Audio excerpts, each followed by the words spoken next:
One thing we value at hashtag CNFHQ is consistency, which is why we wait nearly 2 months between episodes. But right here, right now, episode 21 with Jeff Krulik is well worth the wait. Jeff is a documentary filmmaker, the first of his kind to appear on hashtag CNF, and he has made the cult hit Heavy Metal Parking Lot and Led Zeppelin Played Here.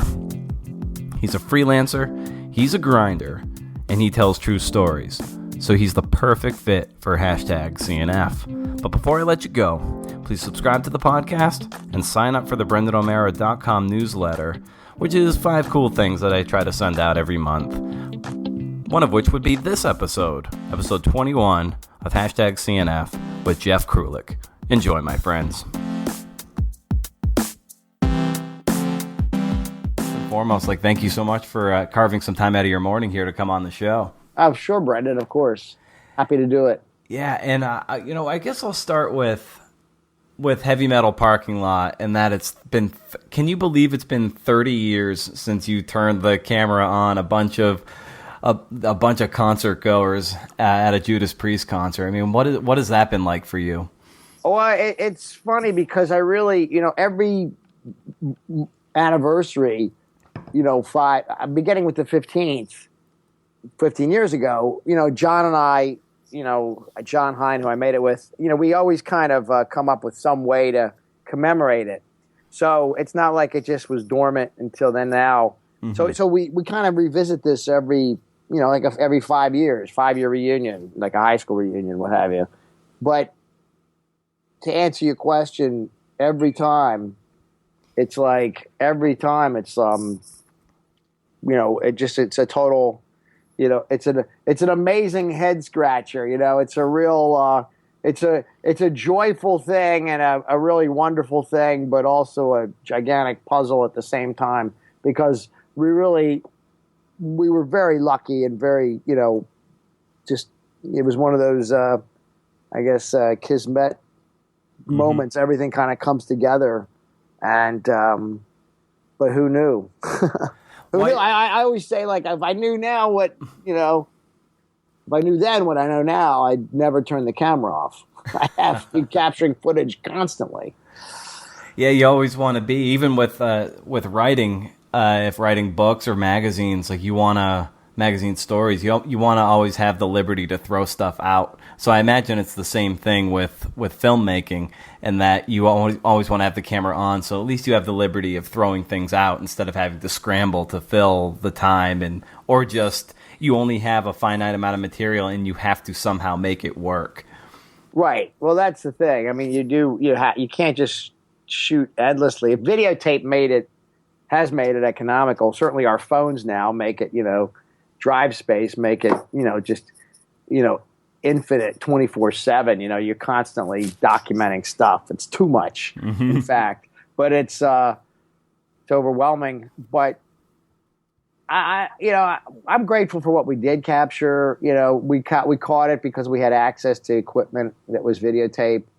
We had an idea, we kind of went with it, but there were so many other ideas that we had or that we wanted to do that we never executed. And that's what I mean by I would have just done so much more, because we had access to this professional video equipment through community television, public access. And that allowed us to, be prolific. And that's, kind of an early adapter of the video revolution, early adopter. Because it was really right before home video exploded, VHS cameras, etc.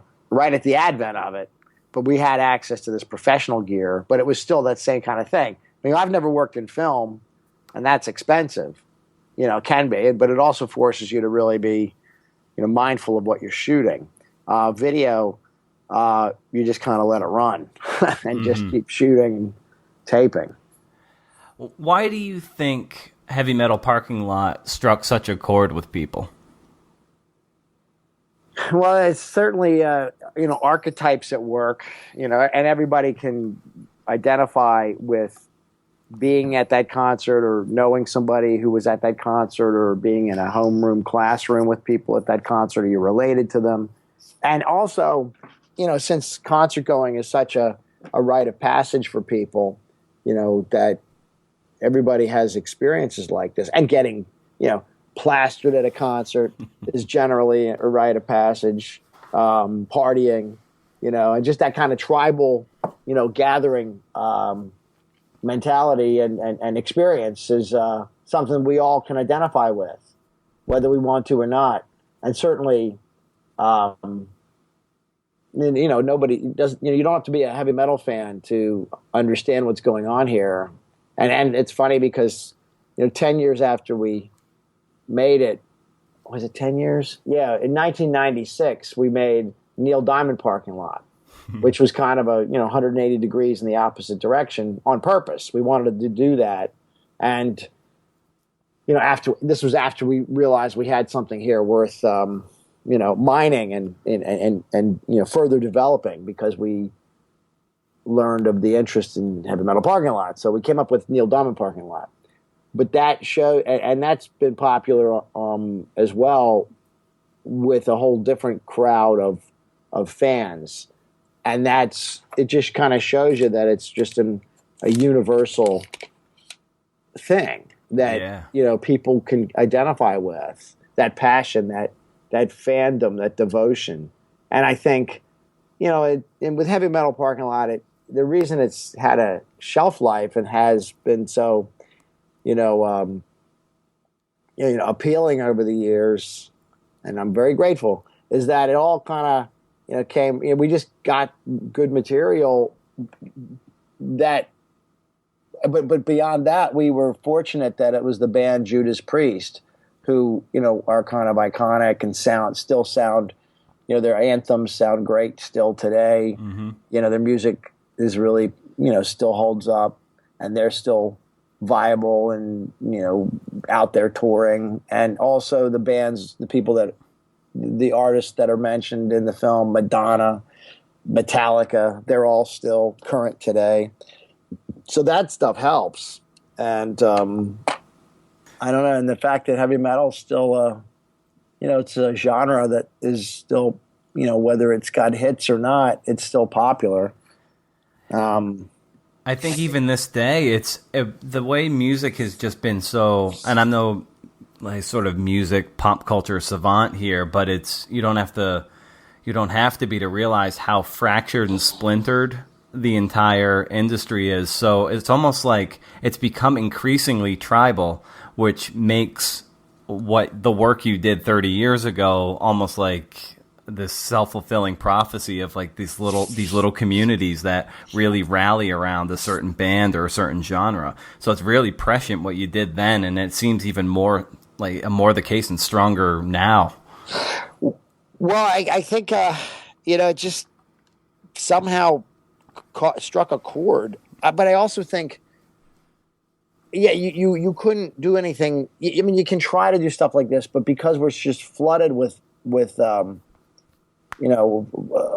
content, there's just such an overwhelming amount of stuff coming in every day in your inbox that, like in the case of this, it had a chance to kind of percolate and really kind of, just kind of seep into, kind of the culture. I don't know if that's really answering your question or really discuss, kind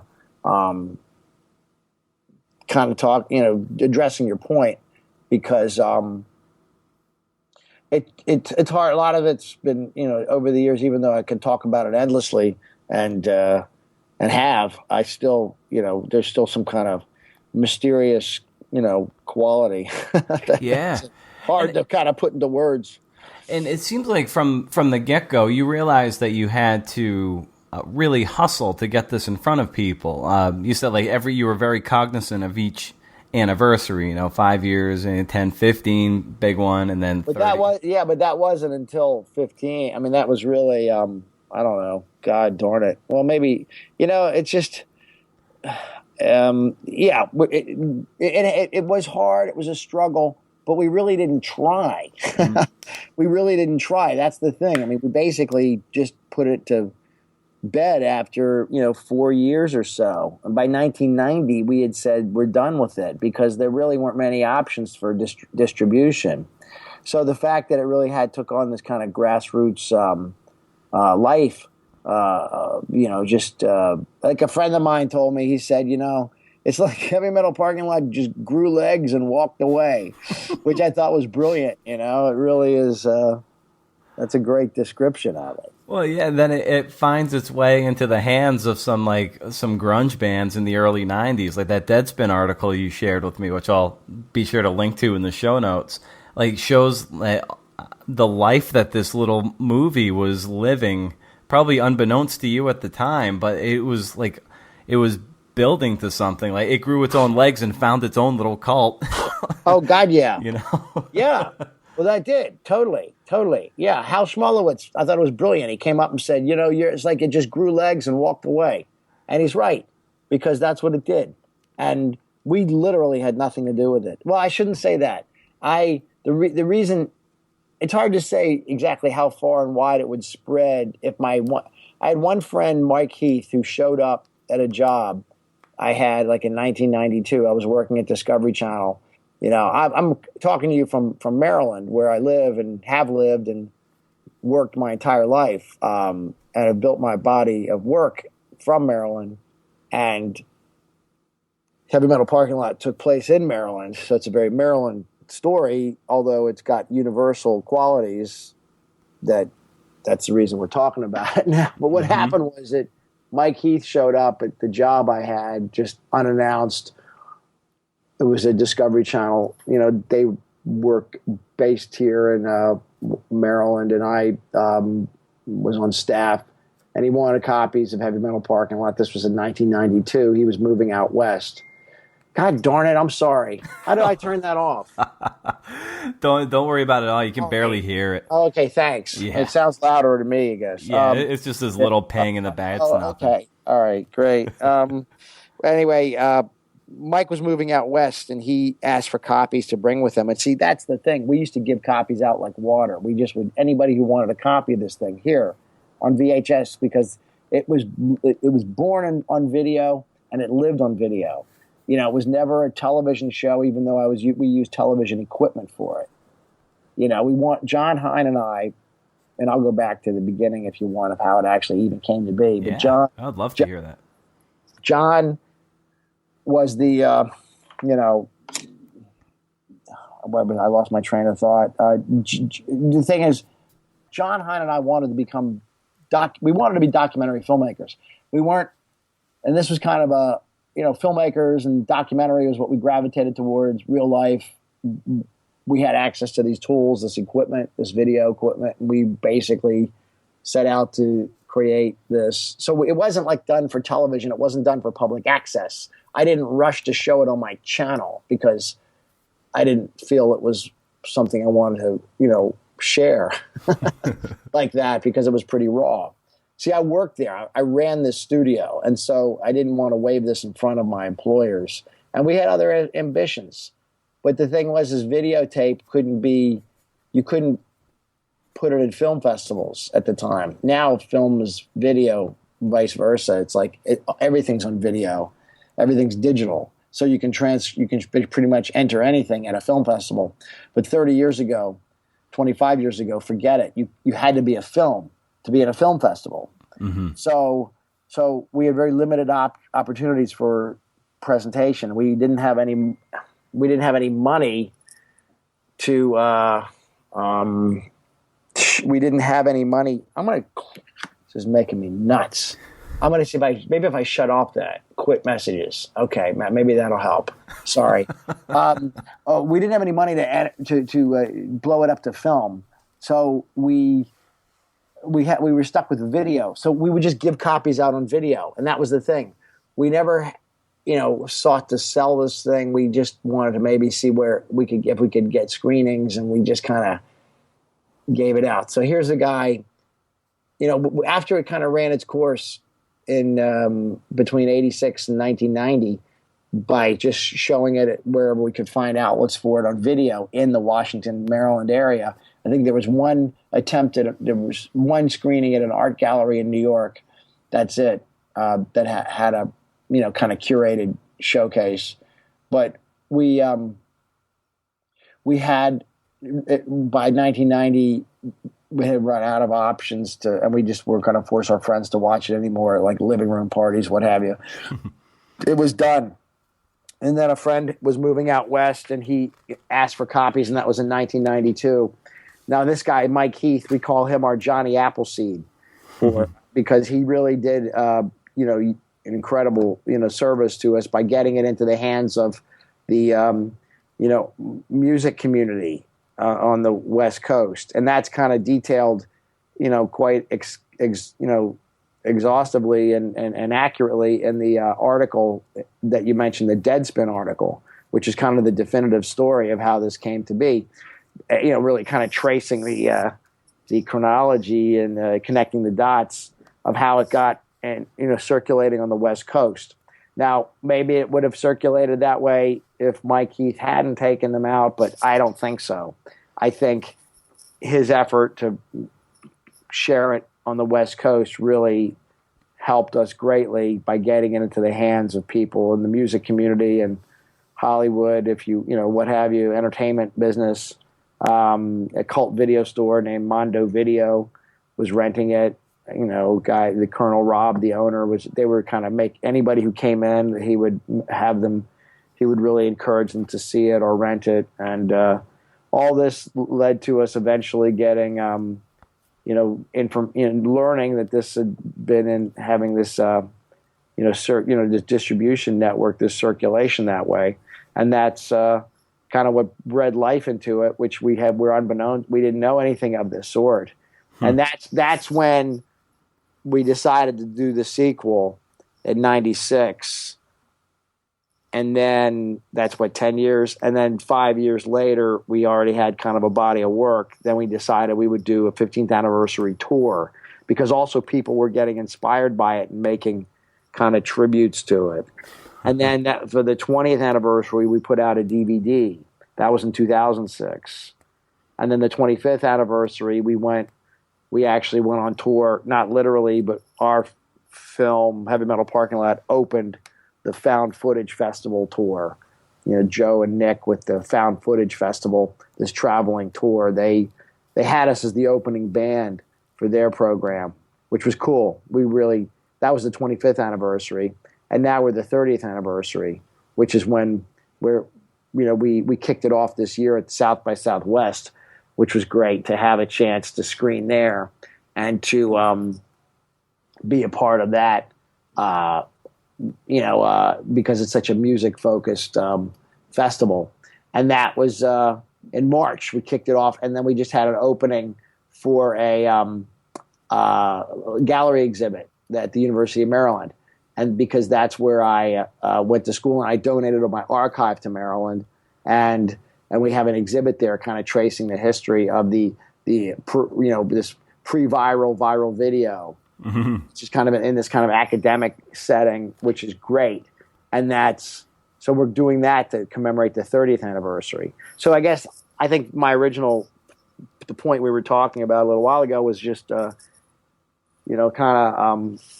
this, we come up with these ways to commemorate it and to kind of exploit it and to, bring it back into some form of, public consciousness, just so that we can remind people we're here, and just further build this brand. What and for what, I don't know, other than, we're still wanting to be in the game. Right.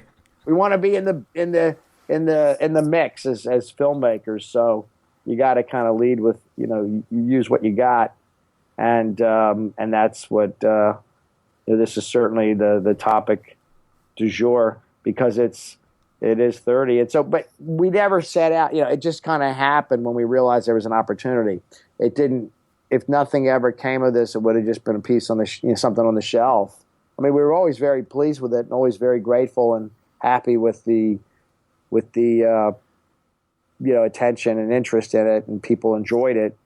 But we never thought of it as something beyond what we had, which was in the 90s, was just something we would share locally among people we had access to. There were so few outlets for it that we just kind of put it away, put it on the shelf. So it just kind of grew legs and walked away on its own through tape trading, through the tape trading. That's the thing. It was all analog VHS tape to VHS tape. And that's what that's kind of the focus of this this gallery exhibit at the University of Maryland, which is kind of tracing that and how it happened, explaining how it happened. So I'm sorry if I'm just going on and on. I'm like, no, it's wonderful. Interrupt any time you have a question. Oh no, it's wonderful hearing you like sort of recount the history of it, especially you being the primary source of it.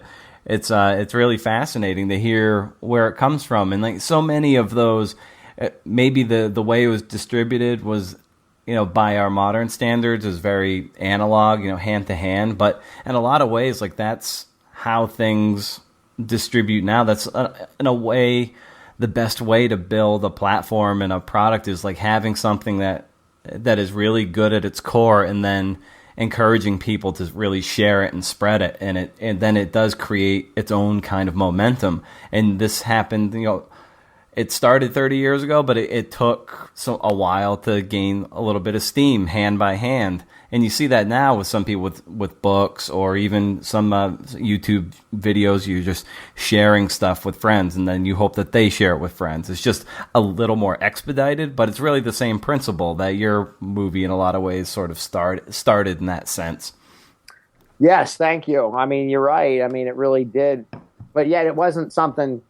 I mean, I couldn't be more, honored that people took it upon themselves to do this and really made the effort to do it.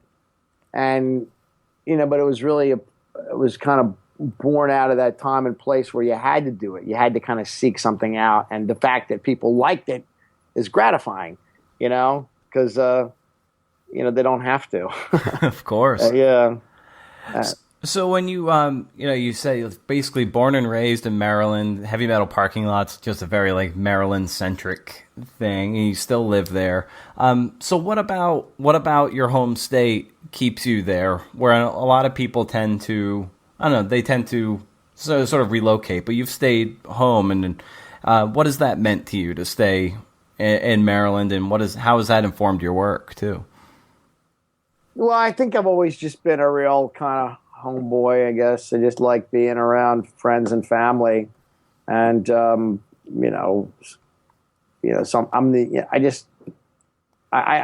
never felt the siren call enough to kind of go elsewhere. And I'm not saying that's good or bad. It's just kind of how it is, because I did want to leave. I kind of conceptualized being elsewhere as I kind of wanted to make a career in the entertainment business. Yeah, because most filmmakers, they feel like they have to go to Hollywood in order to grow. Exactly. Hollywood, New York, big markets. I think I'm always kind of a stubborn person, and I just wanted to, kind of follow whatever my own vision. I mean, documentary was not something I set out to do. Like as a career path, but it became obvious to me that that's what I was drawn to, because truth is stranger than fiction. And I'm generalizing here because there's a lot of fiction that's, strange, and, it doesn't, you can kind of come up with great stuff, whatever. I mean, it doesn't have to be. I wanted to be a filmmaker early on, not as a kid, but as I kind of grew to appreciate the opportunity through community television, public access, when I actually was able to get behind a camera, it seemed like since my interests were leaning towards eccentric behavior in people, and I felt a kinship with oddities and just something that was unusual, as not in the mainstream. I'm like, I could do something with this, with access to video equipment And it just kind of all came together. But it wasn't like something I set out to do, if that makes any sense. Yeah. It was an opportunity. I've never really kind of thought back enough to any, although I think there is certainly some moments of, eureka moments of sorts. But I didn't used to bar, a couple of times, not even, maybe I can count on one hand how many times I made a movie with my mother's Super 8 camera. So it's like, a lot of people who are, wanting to be filmmakers use tools like that early on, and I didn't. But I think college radio is where I really started to, get a sense of what you could create, and that with that medium, and then it just through some different, paths and opportunities, it led me to doing community television, public access, which became, in my mind, an extension of college radio, like college television. If that, Yeah. But, oh my God, what was my point? Where was I going with this? This is like therapy. Sorry. It's like I was trying to just figure out what led me to all this and how I started to make these videos, because I wasn't trained in it. Mm-hmm. You're asking me why I stayed in Maryland. That's the point. That's what you were getting at. Or that's what you were asking. And I think because it was documentary and, or taking, I've never put words on paper. I've never tried to write a script. I've never tried to work from a script or work with actors. So now I've wanted to, but I've never done it. So that maybe it's not, I've thought I've wanted to, and I've never done it, but I've always just felt at home just taking a camera out and recording what's around you. And that's kind of how I built this body of work. And because I could do it here, I didn't have to go elsewhere to do it. That's why I stayed here. Plus, I just have a support system here, friends and family, that I've always felt a connection with. And then I met people, and then you just meet like-minded people who do the same kind of thing. And then you realize, well, you can try to, do things elsewhere in other markets, or you can try to sell yourself, which I have done to some degree of success and failure in places like New York and Los Angeles, and in the conventional entertainment business in both markets. But like I mentioned earlier, I'm stubborn, and I have a particular vision or an idea, and I think that's where I kind of was able to create a lot of things that ultimately became parts of my body, parts of my filmography or videography, what have you, that are not Heavy Metal Parking Lot, but are kind of the things that I wanted to do, that I was able to do from here, but weren't, Maryland stories, like, going on the road following Ernest Borgnine in his bus as he drove it around the Midwest. But all roads I still was able to come back to Maryland. I'm very proud of Maryland. I'm happy to be here, and I'm happy to be, still around the support of friends and family. Now, I would like to, maybe tried it going somewhere else, but I didn't, and I went to Maryland. I went to the University of Maryland. And have you ever lived anywhere else? Wait a minute, you lived down here in D.C. I did, yeah. You were down these parts. So how long were you down? Don't tell me you were in Adams Morgan. Yes, right? I was for about a little under a year. I was. My girlfriend, my now wife, then girlfriend, was down there for probably 2 to 3 years. But yes, and then I moved to upstate New York from there to take a newspaper gig. But yes, I was in Adams Morgan for for about a year, and I went back and forth to Bowie a lot. Oh, I remember that story. That was amazing when you told me that. Bowie, Maryland, where I grew up. Yeah. Here you were going to the training center, working for Phil Schoenthal. Is that who it was? Yeah, I was. Yeah, exactly. I was shadowing him and telling his story for a grad school manuscript and a book of which that I'm still editing and actually hoping to maybe just give it away for free in exchange for email addresses. And speaking of like a hand-to-hand thing. Yeah. But that very skeletal, almost like graveyard like remains of the Bowie race course there, now a training center, as you know. And now it's closed. I mean, they closed it all together. They finally moved it all over to Laurel. Oh, okay. Jeez, that's how out of the loop I am. Jeez. Well, sure. You went on to other things and what have you, but you have something that I'm sure is really valuable and will be really appreciated. And I think that's. I mean, I was really awed by what you did and what you explained to me, how you did it, and it's still, I'm sure, going to hold up whenever you do share it, and that's, I totally relate to just putting things out there, because what's the point of having it on the shelf if you can't really I don't know what a lot of people I know who are writers or doing are in similar discipline have to figure out ways to not necessarily monetize it but capitalize on it, because you've got that content. And the internet's a great tool for it. And that's how I distribute my videos. Absolutely. Yeah, and now just speaking of that, not to get too off the rails with my own work, but now like the Bowie Training Center is closed. Like this could be there's actually could be a valuable set piece there just talking about Bowie. Within the story, because that's primarily where it takes place. And I went there almost every morning, shadowing Phil around and becoming the world's worst hot walker of horses.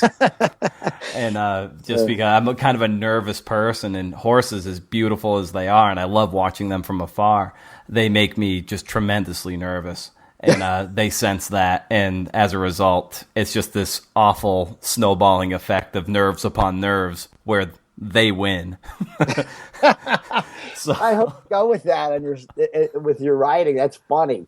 I mean, it's amusing to me because I'm pretty nervous around horses too. I'm amazed when people who are not. They're very natural around them. Obviously, there's scores of people who are, because that's how they make the business work. But in that universe tick, I just, I love horses and horse racing, and that's how you and I met. Yeah. So, we were exiled to the land of misfit toys there at Churchill Downs in that auxiliary press box. That's right. Oh God, that was fun. That was amazing. What was that? Was 5 years ago. Oh, however, that was 2011. 2011, of course. Yeah. Wow. Yeah, we were covering the Kentucky Derby for Kentucky Confidential. Yeah, a great little project. I had fun doing it. It was a bit of a struggle at times, just trying to dig up some storylines, and that's all on my end. I had a bit of a hard time at times, but it was. Well, we were turned loose. I think we both were turned loose to just kind of get what we could, and sometimes it takes a while, and sometimes, it happens. And I don't know. It just was a whole big. I don't know. For me, it was just such a magical week, on many levels, and I look back with great fondness on it. I wish there were things I did differently, like betting Animal Kingdom, but I had. Really just a great week, and was happy for the opportunity. And I'm happy it's a lot of the stuff, the videos I shot are still online. So yeah, me too. It was definitely a good experience. When I talk about it and tell people how I covered, the bourbon underworld of Kentucky Derby week, like I come away with some pretty cool stories. Especially one night, I was going to do the bourbon road or tour or something, and I was at the first bar there, and I didn't know what I had my notebook on the bar. I didn't know what the hell I was going to do. I was just really nervous. I'm like, what the hell am I going to write tonight?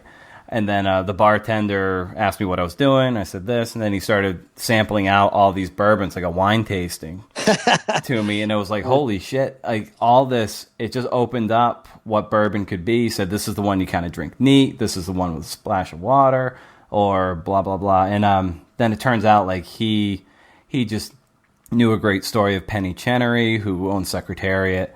And then I happened to be sitting next to this guy, Kevin Connolly, who was eavesdropping. And that night, he just like took me out to some other bars that I had no idea existed. And then said at the end of the week, he's like, every night, Kentucky on Oaks Day, he's like, my buddy has this party in his backyard to celebrate the Derby where all the locals go. And there's all these spotlights just sort of knifing across the sky, across town for all the A- and B plus celebrities that are in town. And here's this little party where there's just this little band playing. They play Old Kentucky Home. They play a bunch of stuff, and they get paid out in Knob Creek bourbon. And I went to this party and like talked about it. As soon as I got there, I got a pint glass of bourbon. They're like, here you go, have fun. And I was like, oh my God, I sipped that thing the whole night. And it was like one of those things where it just happened to be sitting at that bar, just worrying like hell what the hell I was going to come up with. And sitting next to this guy, and it led to what ended up being my favorite piece of the week, of being at this party in the shadows of the whole pomp and spectacle of the Derby. So it was pretty neat. Yeah. So overall, the experience was wonderful, but it was kind of stressful in the middle of it. Oh yeah, I'm sure. I'm no doubt. I've certainly had highs and lows. I mean, I remember John Shyman. He's one of the partners, I guess, with Jessica Chappell in creating that. But John, he told me he went to the Dale Romans has a party after the Derby, and so he showed up at it, and Dale Romans said to him, "Your writing friend is here," referring to you. Yeah, which I love that, your writing friend. Yeah. It was funny. I was right there. I'm not like a breaking news guy. Mm-hmm. I hate breaking news. I'm a total narrative feature guy. Just want to sit back and sort of like tell a story. And I was there. Romans was on the phone with the owner for Shackelford, and he came over to me. He's like, that Shackelford, we're going to the Preakness right now. And like, that would be kind of like a big deal if you're a breaking news guy. Right. And I'm just like, oh, that's great. Awesome. You're running in the Preakness. And, if I was like this big Twitter, I was like, yeah, Shackelford going to the Preakness. But I was happy he was doing it, but I didn't care for the story. Right, and that's perfectly fine. That's funny. You were the first to hear it. I was definitely the first turf writer to hear that Shackelford was going to the Preakness, but I was just like, oh, all right. And then I just did that whole party wrote the piece about them just celebrating finishing fourth with that gritty, gutsy horse, and awesome horse, and it just yeah. God darn, that's funny.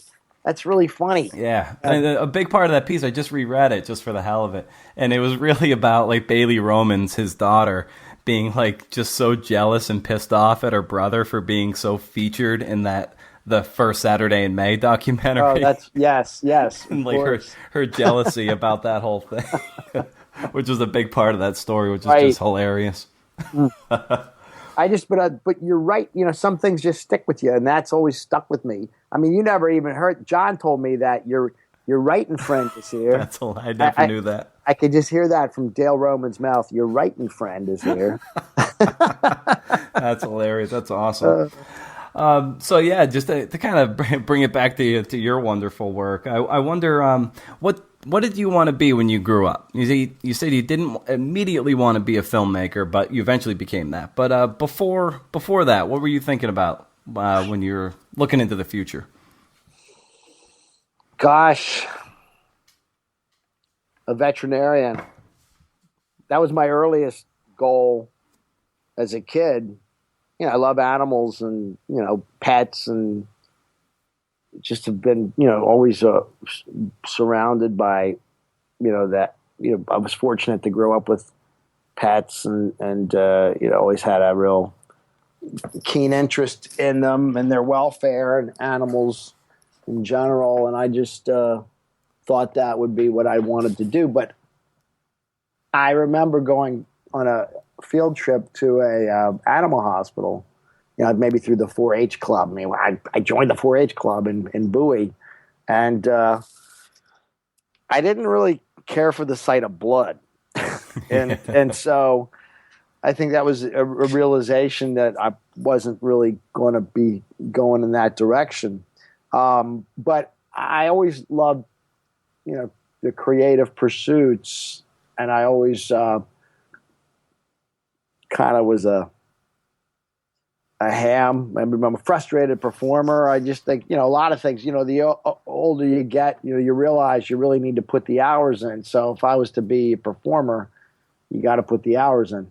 But I don't think I like being on stage, but not literally.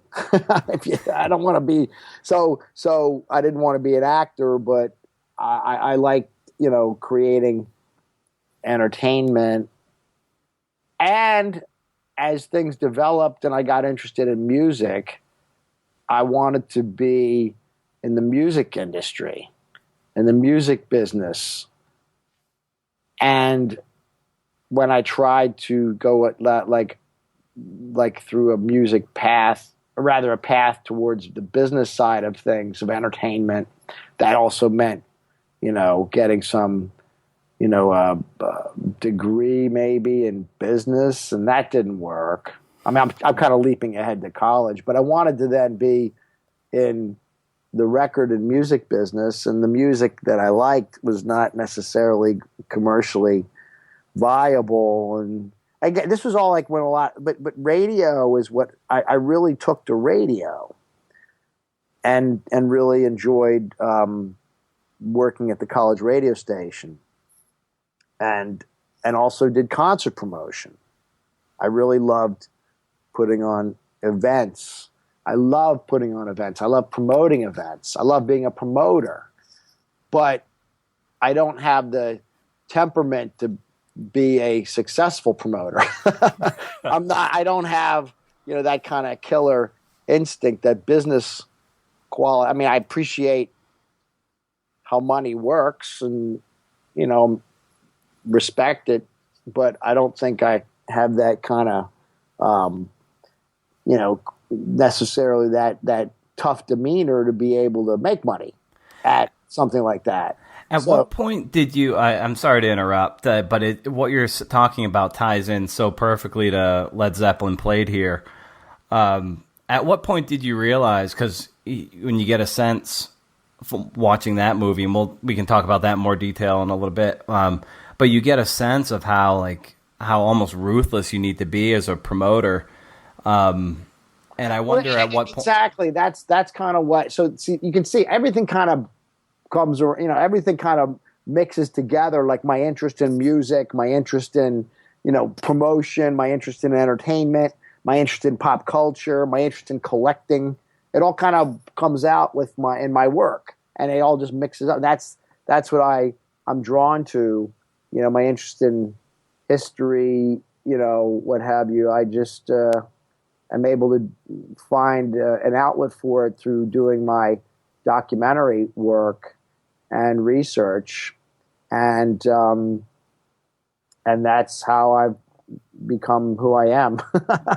I mean, I don't, so it I didn't have a crystal clear path, but it all kind of happened, and I found a path through community television, which was an extension of college radio, really. And in fact, it was a college radio DJ who told me about the public access channel down the street near the college where I could go become trained in video equipment, because I never took classes in filmmaking. I took film appreciation classes. I watched films. I loved going to see films and discussing them. And then, of course, documentaries. I wasn't exposed to them, but things like, Penelope Spheris' decline of Western civilization, that film was a great influence on me in the early 80s about the Los Angeles punk scene. And her filmmaking is really a tremendous influence on me. What was her name again? Penelope Spheris. Okay. She's a documentary and narrative filmmaker, Los Angeles based, and she made some really seminal music documentaries that were, decline of Western civilization. It's like a series of 3 films about the music scene in Los Angeles: punk, heavy metal, and punk again. And so, but other people influenced me too. But I think all of this just kind of led me to eventually then to picking up a camera through community television, and that set me on the path. And also, as I got an English degree. I mean, you might appreciate this. As a writer, I'm not sure what did you got it? You went to graduate school. So At undergrad, I was journalism and biology, and then in grad school, I got an MFA in creative nonfiction, so more like narrative nonfiction. Basically, what you do only on paper. Right. Totally. That's kind of why we're talking here, because I think we have similar. We're in kind of along similar paths. Oh, exactly. You're the first filmmaker I've ever had on. I was just like, I had a friend, Maggie Messett, who's a terrific writer and teacher, and she's like, she likes to think of what she does as putting documentaries on paper, and I just love that. And That's great. And documentary film is another genre of the narrative nonfiction or creative nonfiction genre. I was like, I should start talking to some filmmakers too. I think that'd be wonderful. And I was like, I know one. So that's the sort of germ of wanting to have you on the show. But yes, exactly. I think that's why we have a similar sensibility. We're kind of doing the same thing, just using a different platform, different media. Absolutely. Totally.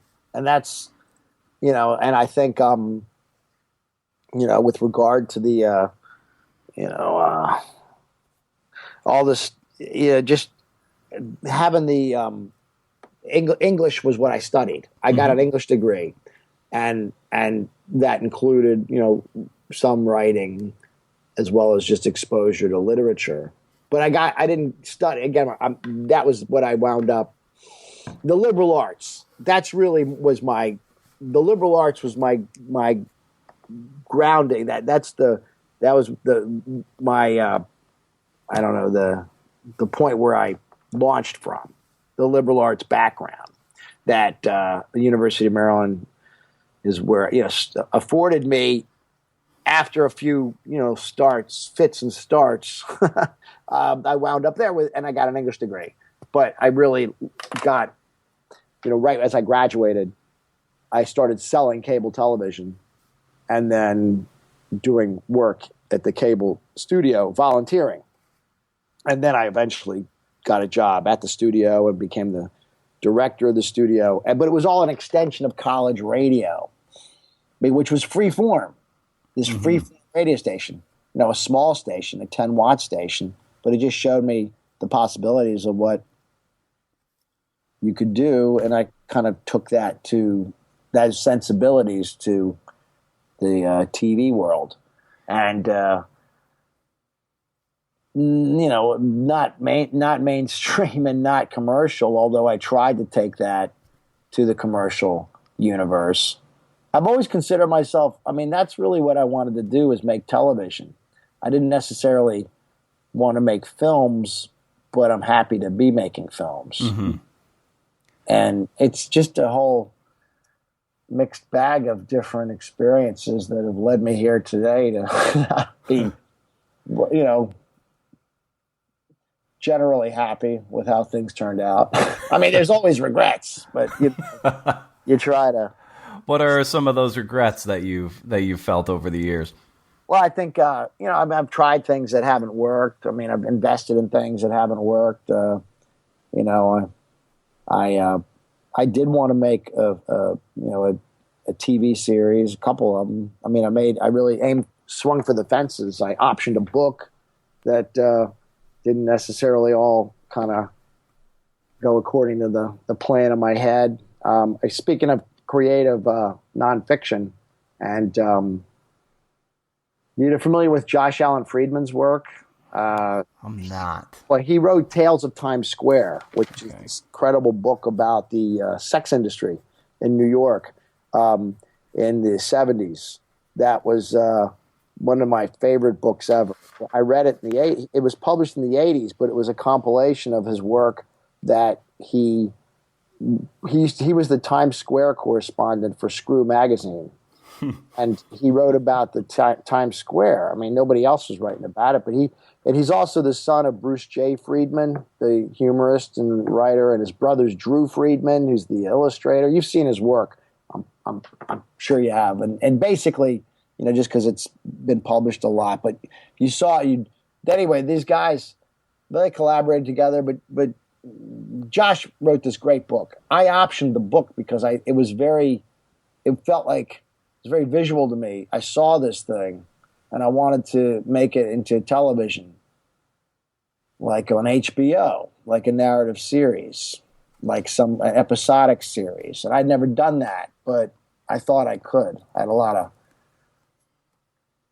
hubris, but I also, wanted to do it from Maryland, and that's one of the mistakes you made. I think that was a bad. I think it wasn't necessarily that I was from Maryland, but that it wasn't something that I didn't place myself, in the epicenter where this kind of stuff was going on, which was Los Angeles and New York. The development of that kind of thing. You know what I mean? I mean, there's no reason I can't still live where I live, but I needed to spend a great deal of time and also make that my primary focus. I mean, you're asking me my regrets. Yeah. But it's just one thing that didn't work. I mean, I've thrown a lot of stuff against the wall. Yeah. And some things stick and some things don't. I mean, that's just the nature of doing this kind of thing, doing this work. And anyway, I still really love that book, and I still believe in it. And I was doing this 20 years ago for whatever, 5, 6, 7-year period, trying to develop something. And I had some success with climbing the ladder at different places to get people interested. But that's such a tough market that's just a tough area to try to do something in, making, that programming and television for that. There's so much, filmmaking, whatever. There's a lot of stuff in development forever. There's a lot of stuff that doesn't even get to that level. There's a lot of things that just don't fly. And this was, for me, in my experience, that was one thing that didn't really, really work ultimately. But the book is still great if you have a chance to check it out, if you're interested in that. But here's the funny thing is right now, David Simon is doing a show for HBO called The Deuce. And that it's really the same subject matter. So, I mean, it's their thing. It's their show and I don't know really, I'm sure they've written original scripts, but it all just, this kind of thing, maybe Tales of Times Square could still happen after that once it's established that there's an interest in it, but we'll see. Yeah. There's a lot of, should definitely just put a pin in it, keep it there on the cork board just in case. It's not mine anymore, but I don't regret I regret how it didn't work and didn't fly, but it certainly was an interesting experience. And, there's a part of it, that is a regret, and a part of it that it was like, well, I tried on my own terms, but I learned, I think I did a lot of things, the wrong way, but I was kind of doing it the only way that I knew of, which was just kind of making it up as I went. But yet I tried. I guess my ultimate point was I was trying to do some things that were outside maybe my comfort zone or my zone of experience, but I had to try it. So a lot of things I have done that haven't really stuck, but other things have. So, well, yeah, I think artists have to do that. You have to push the threshold. You can't just churn out. You have to be inspired. You have to do something, even if it's going to fail, because it takes maybe 5 or 10 bad ideas to come up with a good one. Or and you have to just keep pushing your own creativity and pushing your own limits in order to make something great and memorable. So, regrets. They have to. They have to happen. Failed projects need to happen in order to get to that next great thing. And who knows what would not have happened had you not had this stumble. Right. No, I agree. You're right.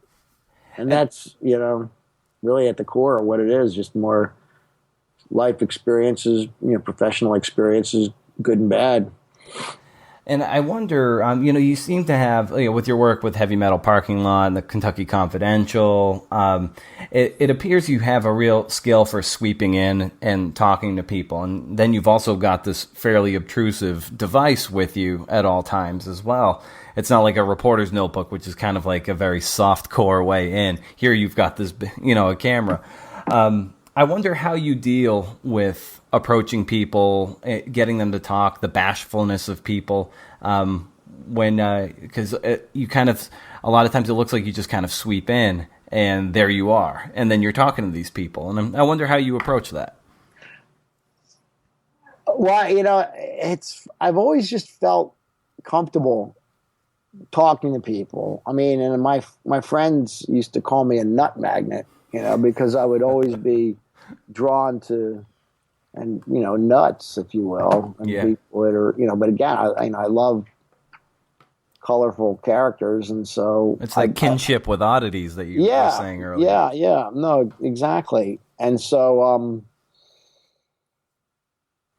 I think since I'm not a shrinking violet, and I like to rap but by having access to a camera and being comfortable with the camera, and also a lot, and as cameras have gotten smaller, but you also, just from experience with the camera and how it can just kind of be an extension of you, that you can then just elicit some good material with people you come into contact with. I mean, you pretty much know from jump, really right away. You can get a sense the longer you do it, as long as I've been doing it, when people don't want to engage on camera, And so more people tend to than not, at least from the people that I'm drawn to. And certainly now everybody's just, cameras are so ubiquitous that everybody's knows what it is. Nobody's,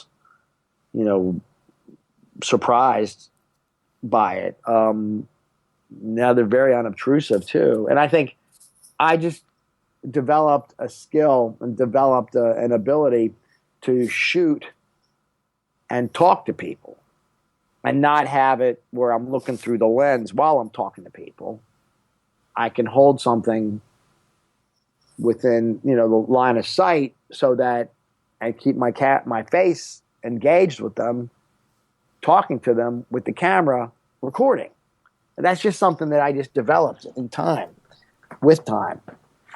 And certainly the way the cameras are made now make it much easier to do that. But even when cameras were bigger, I still was able to do that.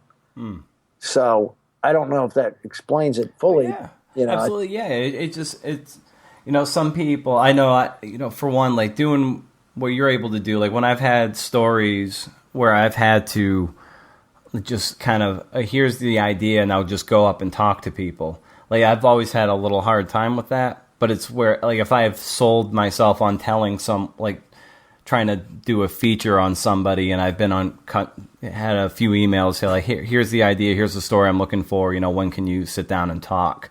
Like, that's a little different. I'm more comfortable doing that. But if it's like, Saratoga today got rained out, so there's no races, and I'm already at the track, go talk to the people who are already there, and what are they doing? Because the live racing was canceled because of a hole in the track. This happened in 2008, so it was just like a weird kind of newsy story to just go up to the random people who were still hanging out at the track despite there not being any live racing. So in a lot of sense, it was just seeing somebody who might looks a little interesting or happens to make eye contact with me, and I have to go up to them and then sort of say, what are you still doing here? And why are you here? How do you like this place? Blah, blah, blah. That to me is more uncomfortable than the feature setting. But that's exactly what you're doing in a lot of this stuff. So it kind of speaks to your comfort and your personality, I think. Well, yeah, thanks. That's exactly right. I mean, I've never shied away from it. Sometimes it's a drag, but it's like, and sometimes you don't get everything all the time.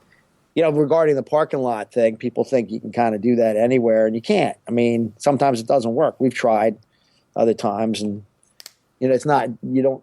That night, 30 years ago, as cliched as it sounds, we caught lightning in a bottle. I mean, it really did all just kind of come together and happen. Yeah. And I wonder too. Another little kind of like a spur of a question. Like, what did success look like to you? Say, like in your mid-20s, and then as you approach your mid-30s to 40s. Like, how did success evolve for you over those years? That's a good question. I'm thinking about it. I really don't recall defining it. I think everything was kind of amorphous in a lot of ways. I mean, success at one time, was equated to financial success earlier in my life, and then it became, I think, more artistic success. And now, I don't know what it is really. Here's the crazy thing: is I don't feel successful. I mean, I am. I mean, I just don't. I don't. I think that just kind of maybe is what motivates me to keep somehow pushing forward. I don't wake up thinking I'm successful, but I know that I am. But yet it's not really like I didn't have the definition, the benchmarks, the goals I set for myself. They were always kind of amorphous. Mm-hmm. And they didn't really, nothing, which I think might be one of my shortcomings, and that I'm not a great planner in the, conventional sense. But, I mean, I can make things happen. I'm a visionary when it comes to that. But writing something down and sticking to a plan and having a conventional, to-do list, and with crossing things off and doing it, quote, the right way, certainly the smart way. Let's just say pre-production is not my strength. So, and that's perhaps why, sometimes, I mean, a lot of times things just kind of evolve and just take shape. And before you know it, you've got something. I mean, if I have an idea for something, I can pull it off, and that's, I think, goes back to being the kind of promoter. Like, I'm an event, I conceptualize events. I love the marketing of things. I love, like, going back to that whole anniversary concept. I mean, that just didn't happen. Like, somebody say to us, we want to celebrate the 25th anniversary. That just kind of happened. We thought, how can we do this? Certainly the 30th anniversary, 25th anniversary, maybe I don't remember if Joe and Nick with Found Footage came to us or vice. I think they might have. In fact, I know they did. So they had that idea. We went with it. And it was good. It was a good fit. But like the 30th anniversary, we came up with all these on our own to kind of, but I had to pitch University of Maryland. They didn't know I was sitting here with the 30th anniversary. They didn't know. They didn't know I had a body, a large trove of stuff that might fit into their collection. I pitched them on it. They didn't know about the 30th anniversary. I pitched them on it. John Hine had the idea for a beer to commemorate Heavy Metal Parking Lot. He pitched a brewery on it, and so a lot of these things happen. But it goes back, but like a lot of things, some things don't work. I mean, we were trying to pitch a commemorative VHS for Record Store Day this year in April. That didn't work, but that's minor. I'm just saying, like, a lot of stuff doesn't always happen. Yeah. Metallica released an actual cassette tape of their original demo from 1983 or 1982. Oh, nice. For Record Store Day. I believe this was last year. They did that, and it was when the Four Horsemen was originally titled The Mechanics, which was like this really corny thing. It used the same music, but it was just like this song about being a mechanic and all the sexual innuendo of all the tools. Then they wisely changed that to The Four Horsemen of the Apocalypse, which is just a way more killer song than that real cheesy mechanics one. But it's just the pure innocence and charm of it, and then packaging it in that actual cassette tape was just so brilliant, and just a great way to harken back to when record stores were in their prime. Of course, they had the juice to do it. Mm-hmm. They made it happen. We didn't with ours, but we. I guess my point I was getting at was that some things you try to you just throw stuff up against the wall, and some things are successful, some things aren't. You kind of but you gotta. I think going back to the point of success, you just kind of have to take everything. You realize that you're not going to hit a home run every time, but you just got to keep, stepping up to the bat. And I'm not a big baseball person, so I don't even know where that came from. But it's like I just. Swinging for the fences, blah, blah, blah. I don't know why I use those expressions, but I guess they certainly convey what I'm trying to get across. I don't mean to say that I don't feel successful. I do feel successful. I just never had a particular definition of it that kind of motivated me, that made me, got me inspired to keep going. Things just kind of, they kind of just different things just would evolve at moments in my life. I've also kind of been, because I'm self-taught, and I've been freelance for 20 years. I mean, that's a real tough road to go. I mean, I haven't had a regular conventional, paycheck, conventional job for, since 1995. I left Discovery Channel in 1995, which is what was my last job. And that was a wonderful 5-year job, as that place was really, becoming the juggernaut, the TV powerhouse it is now. I mean, I watched the growth of it. I was, among the first 150 employees, and this was in 1990. And so I left in 95. But see, so I had public access community television job experience. That ended in late 89. In 1990, I started at Discovery and had 5 years there. But that's where I kind of learned a lot of the ropes of commercial television, a lot of the things, how it's done. And that's why I said earlier in the conversation, I really wanted to make television. I really still want to make television. Now television is not the television we used to know. It's now on the internet, which I love creating content for and so I still love creating content for that medium. It wasn't like I wanted to be a feature filmmaker, that I wanted to be in theaters, although I love being in theaters. I love having distribution in theaters. I love theatrical presentation, but I was always motivated to do television. And that's how, reality TV, but who knew reality when I was starting out, or when we were doing it? It didn't exist. Yeah. But that was kind of what I was drawn to, and I had the experience at both. So I had community TV experience, and then mainstream network television experience, and that I left 20 years ago, but I'd been freelance. I still produce, but I couldn't talk to you yesterday because I had a producing job, and then I do archival research for documentary filmmakers and for film, for television. I'm fortunate to live close to the National Archives and Library of Congress, and I do archival research and acquisition. So I have different ways I make a living in the freelance world, and then still have time to make and do my own independent, documentary productions, and of course exploit and capitalize on what I do have. And at the moment, it's Heavy Metal Parking Lot, which where John Hine and I are celebrating the 30th anniversary. And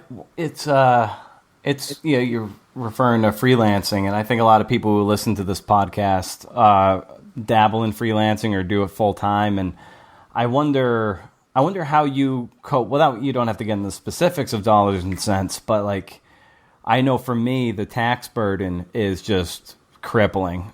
So I must supplement it with day jobs and so forth, and very steady day jobs that take up a lot of time, because basically 50% of every dollar I make is spoken for in terms of taxes and other withholdings. And I wonder how you have grown to handle that over the 20 years, because that's definitely a challenge for people who freelance. Yeah. Well, I think that challenge is, it's just ever present. And sometimes you have good years, sometimes you don't. Yeah. I think that's where I've always been kind of baffled about the definition of success and feeling successful. I lately considered, now it's about I wish I split the difference more. I wish I didn't go whole hog into this freelance universe. Over the years, I wish I had at least had some kind of regular cushion. But it goes back to the stubborn description. Early, I kind of stubbornly want to do it, the way I want to do it. And I think I just it a lot. And also with regard to my productions, I fell for the oldest trick in the book early on, at least with some of the real ambitious stuff I did, was use credit cards to finance things. And that was a huge blunder that, again, you don't kind of know that until you learn from experience. But, it's all, just something you lick your wounds. And, financially, it's it's a roller coaster. Yeah. I have assets, thankfully, but I don't own a house. I also, I don't have any dependents.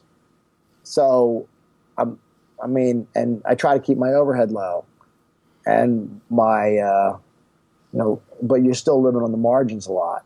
And I think I'm just try to be resourceful, and, sometimes, and try to just make the nut. Regarding taxes, I thankfully have a good family accountant, that has been able to keep me afloat for 20 plus years. And, but it always feels, a lot of times it just feels like a house of cards. Yeah. I know this isn't really explaining how I do it. I'll never forget when I was trying to decide to leave Discovery Channel. Well, because what happened was I was developing a show that actually did go on the air. I was developing it with some freelance colleagues and people who, were on the other side. And I was trying to figure out, how do they support themselves? How do they do it? Not that I ever really asked them, but I was just mulling it over. And when I finally then left, jumped off, jumped into that, black hole, I just eventually figured it out. You just do it. And it's not for everybody. It really isn't for everybody. And hopefully, I'm hoping now that I can find some path into the academic world. But, there's a lot of other people wanting to do the same thing. Yeah. I'd like to find a way to impart my, wisdom or lack thereof to people who could be maybe interested. But in an academic environment, and that's one reason why I'm hoping, I'm continuing to develop a relationship with my alma mater, University of Maryland. But I don't have those credentials that oftentimes are needed to do that. I don't have a master's degree. I do have an undergraduate degree, but I have all this experience, all this life experience. Yeah, I think that, if maybe the administrations can set aside their ego for paper, the mere experience that you have is 100 times more valuable than getting a master's degree in teaching. Like, you've got the body of work, you've done the work, it's done well, you've freelanced, you've made a living and a career, you've lived it. It's like that kind of stuff is what is going to be is tremendously more valuable than someone who might be like the prototypical by the book teacher that they tend to hire, unfortunately. But it's like, I don't know. I would value your experience over a degree 10 times out of 10, Frank, personally. Thank you. Appreciate that, Brandon. So well, I don't know what it's, it just somehow, maybe it'll happen, maybe it won't, but I'm starting to, I don't want to say plan for that, because the point I made earlier is I'm not a good planner. I'm not a big pre-production guy, but I do, if I can, I'm an opportunist. If there's an opportunity, I'll try to, capitalize. But the financial thing, again, it's just not for everybody. No. Doing what we do. Yeah, I'm lucky in that my wife has the steady job and the health insurance. And so I also have a steady day job, and I spackle in all my free time with the freelancing, and hopefully to tip the scales more in favor of that. But I'm lucky in that sense that she's the one who has the steady job, very steady paycheck, and the health insurance, and that's a luxury. A day doesn't go by that I'm not grateful for that. Otherwise, it'd be in a whole lot of trouble. Yeah. I mean, I live with my girlfriend. We're both freelance, so we both kind of have she's a freelance graphic designer, so that's got, peaks and valleys as much as I do. But again, we somehow make it work. I mean, it just, we keep our overhead low. Yeah. Don't have cable television. Yeah. But I only have it because I use it for work. I do some live blogging, and I cover various things for Bleacher Report. It's not a whole lot of money, but I don't have to travel for it, and it's right at home. So I primarily have TV so I can cover various sporting events right from my quote unquote press box. I don't. We try to keep up. I mean, I have television through other means, through other ways, and I try to certainly keep up with stuff. And otherwise, I wouldn't have it. It's right. I don't need it. But actually, next year we probably will scrap it. Basically the work I pull in after taxes kind of just pays for the cable bill. So it's like, what's the point? Well, I finally just, I was finally trying. I was sick of, trying to leapfrog around these paywalls. They finally got me. I mean, I just subscribe online to the Washington Post and to the New York Times to, because I'm a news junkie. I mean, I regret not having round the clock news on television. But I also, it tends to be a distraction. And plus there's just a constant flurry of it online. I mean, I'm tethered to the computer night and day, which can have its drawbacks. The internet's always on, and so that's. But yeah, so we have cable. The cable bill is still paid. Yeah, pay for cable modem internet access, so we are still tethered in that way. Yeah. But you need that stuff. We do need that. It's funny because it's not even that much more money to get the content on screen. But again, we kind of get it. We still have access to it. There's a lot of ways to flood your eyeballs with things, to distractions, good and bad. But my point was just, we try to just keep the margins low. You be resourceful, you be creative. So the two of us are always trying to do that. Absolutely. And so what are you working on these days? Well, you mentioned Led Zeppelin Played Here, which is my feature documentary that is just about done. I mean, it's been done since we previewed it in 2013, but so we've just kind of been smoothing some rough edges. so that now I can officially, make a DVD that I can't sell because I don't have the rights to any music, but I'm planning to just give it away as a free screener, not for sale screener, and also provide it online through whatever means I can. Yeah, well, what a cool little mystery that you put together. Like, I don't know, are you familiar with the podcast Mystery Show on Gimlet Media with Starlee Kine? I'm not. I'm going to put that down here. Mystery Show. Yeah, it reminded me of your documentary. Reminded me of her podcast, where she basically someone brings this little mystery to her that she can't Google, so she has to go out and kind of find out this stuff, and it's really wonderful. I think you would really be I can't wait. This sounds great. And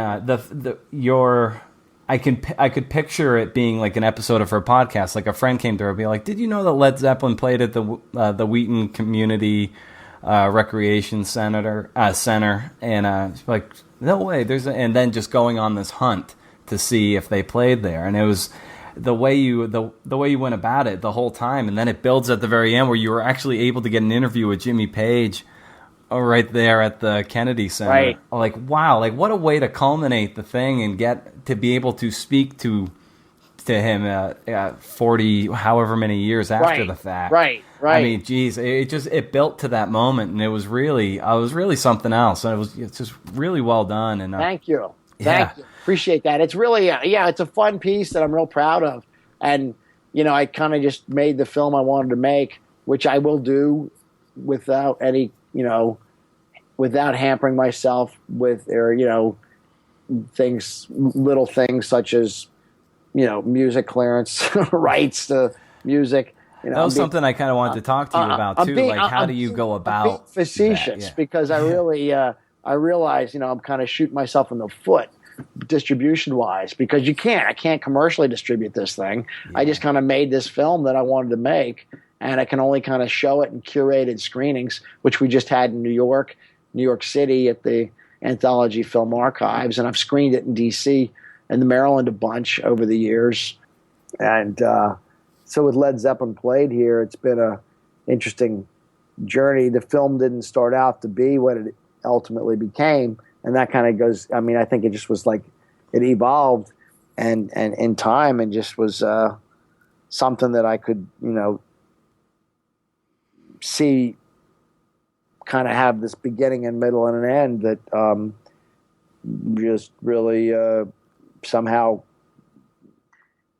congealed, and I have a feature documentary and about this mystery, and it didn't start off to become this mystery, it just became that, and whether it's solved or not, remains to be seen. But I think I really just wanted to tell the story, kind of just show the history and development of the concert industry, using this microcosm of the Mid-Atlantic, and even more of a microscopic microcosm was just this youth center, this community center in suburban Maryland.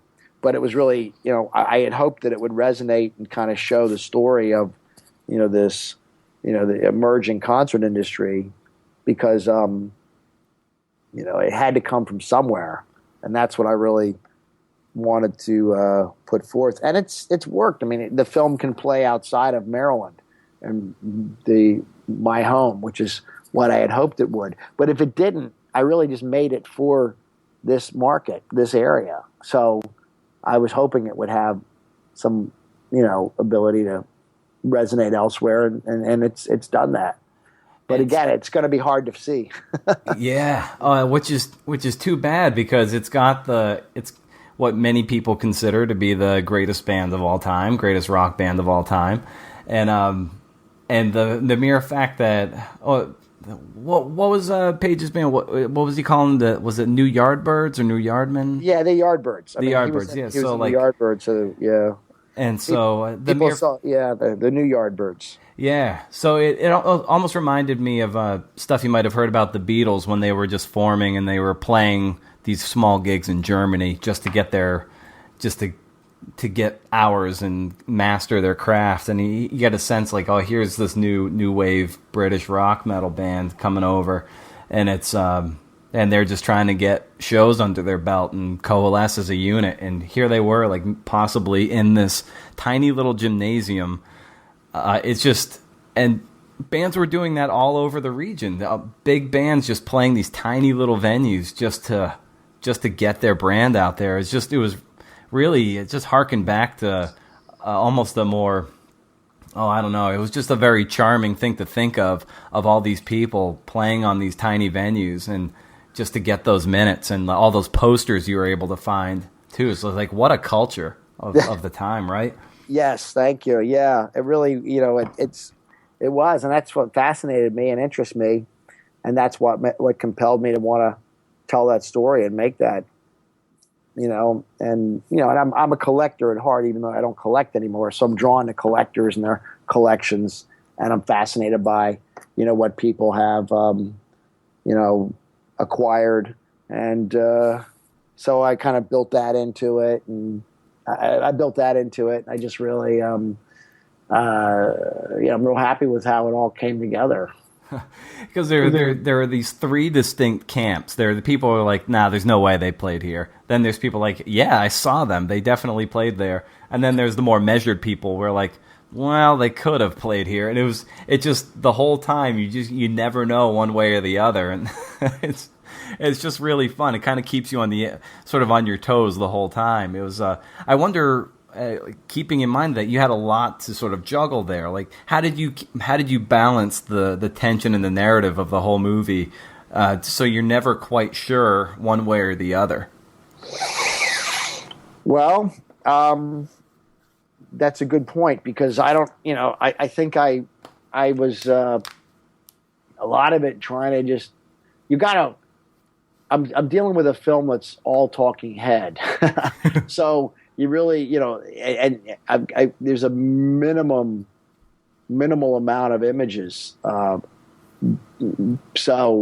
imagery. So that was a greater challenge than I think creating some kind of narrative arc. But if there's one thing I'm guilty, it really kind of, the idea of it that they play there, didn't play there, almost gets obscured by the other kind of anecdotal stories that tell the story of the time period, of the fact that these other kind of bands were playing there, people waxing rhapsodic about them, and also just some characters in it, like Mario Medius, the Atlantic Records guy. He's just a very compelling person to hear. He could talk, for hours, which he did, which I included some of that footage. That's really fun stuff that he's saying, and just these other ingredients that were, like the woman Sharon, who I just use her phone calls, and I actually have her on camera, but her phone calls are better. The phone calls are convey more, I think, by hearing her voice off camera than if I were to see her on camera, but I didn't know that until I'm playing around with it all in the edit. And and ultimately you got to just worry about bodies and seats and keeping people engaged and keeping them, entertained and interested and involved. But a lot of it's a crapshoot, but you're just kind of making this thing based on your own kind of instincts and about what I would want to sit and see and enjoy. And, and I'm working with an editor. I'm fortunate to have an editor who was invested in this and took, a great sense of ownership in it. And also John Hine, who I made Heavy Metal Parking Lot with, he, contributed greatly. So it was a project by the three of us, but it was all ultimately my vision to do it in the first place. And how satisfying was it to see this through to this point of completion, because it was kind of your baby? Oh, it's always satisfying. It's always great. In fact, you forget how miserable a slog it is. Any project, anything you've done. I mean, any documentary I've done that, especially independent ones, anything super ambitious, you just forget all the, it's like people, I mean, mean to equate it like childbirth, but it's like not having a clue what that's like, literally. But I do, it's like having just you forget how tough it is when you're seeing people in seats enjoying it, and getting good feedback, and also when you see strangers enjoying it. It's not just friends and family. So that's really satisfying. That's great. And tell you what, I've got. I want to be respectful of your time, and I definitely feel like that we could have a part 2 at some point. But I think that for the purposes of this one, it might be best to cut our conversation a little bit short. We are running about 90 minutes, so I think that which is great. I mean, I could go on for another 90, but I don't know. Well, I think it would be great to save some of that maybe for a part 2 if you're up for it. I'm happy to do it, Brendan. I'm glad to do it. We'll see what demand is like after part 1. Yeah, even if it's not, you and I just want to talk and rap. I'm happy to do it. Record absolutely. It. Yeah, but I'm happy. I love sharing whatever I can share, and I'm happy for your interest, and I'm happy for the opportunity. Oh, fantastic! And trust me, it was my pleasure. And people are gonna love hearing about your story and everything about it, and how you go about your work. Lastly, where can people find your work online? Well, I have my website, which is jeffkrulik.com. JEFFKRULIK.com, and that then also takes you to LedZeppelinPlayedHere.com, and then there's HeavyMetalParkingLot.com. But I think I'm on Facebook. I'm pretty available. Twitter, although I never use it. I don't even know all these other social networks and things, and I'm overwhelmed. I don't know if I'm just there's so much.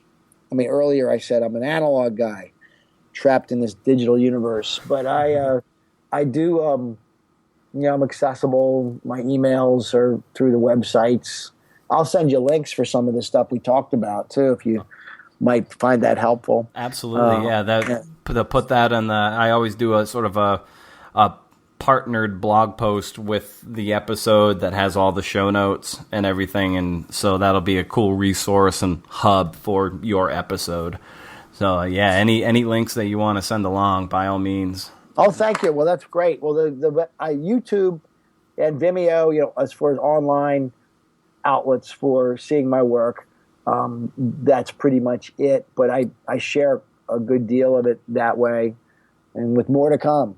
So fantastic. Well, that's a great point to end on. And as someone who is now heavily a purveyor and a fan of your work, I look forward to what's coming next. Well, thanks, Brandon. I appreciate that, and maybe I'll see you at Saratoga. Yes, that'd be wonderful. Or at a track near you. We'll see. Right. Yep, you got it. All right. Well, thanks so much, Jeff, and we'll be in touch for sure. Thank you, Brandon. Good talking with you. You too. Take care. Take care. Bye-bye.